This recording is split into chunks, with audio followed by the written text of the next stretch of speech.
কাউকে নিয়ে সমালোচনা করাটা যতটা সহজ, তার জায়গায় দাঁড়িয়ে তার পরিস্থিতি বোঝাটা ঠিক ততটাই কঠিন। বসন্ত নয়, আমার দরজায় প্রথম কড়া নেড়েছিল অবহেলা।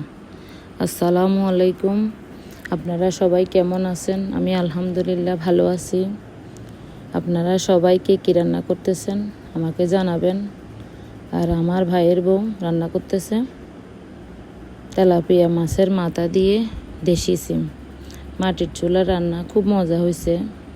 অনেক দিন ছিলাম বাবার বাড়িতে, এখন চলে যাবার সময় হয়েছে। ভালো লাগতেছে না, মন খারাপ, তারপরও চলে যেতে হবে। সংসার সব কিছু মিলেই মানুষের জীবন। থাকতে চাইলেও থাকতে পারে না, যেতে চাইলেও সংসার ছেড়ে যেতে পারে না। যে যার সংসার নিয়ে ব্যস্ত হয়ে যায়, যে যার জীবন নিয়ে ব্যস্ত হয়ে যায়। তারপরও সব ব্যস্ততার মাঝেও একটা দিন বাবার বাড়িতে থাকা, বেড়ানো, এই আনন্দটা আসলে সব মেয়েদের কপালে থাকে, আবার সব মেয়েদের কপালে থাকে না। বিয়ের পরে কেউ ইচ্ছা করলেও যাইতে পারে না, আর কেউ যাওয়ার ইচ্ছা থাকলেও সে সংসারের মায়ায় যেতে পারে না। এটাই মানুষের জীবন, এটাই বাস্তবতা। মানুষ সবাই সবার পাশে থাকবো, সবাই সবাইকে ভালোবাসবো, সবাই সবাইকে সাপোর্ট করব। আপনারাও আমাকে সাপোর্ট করবেন, আমার পাশে থাকবেন।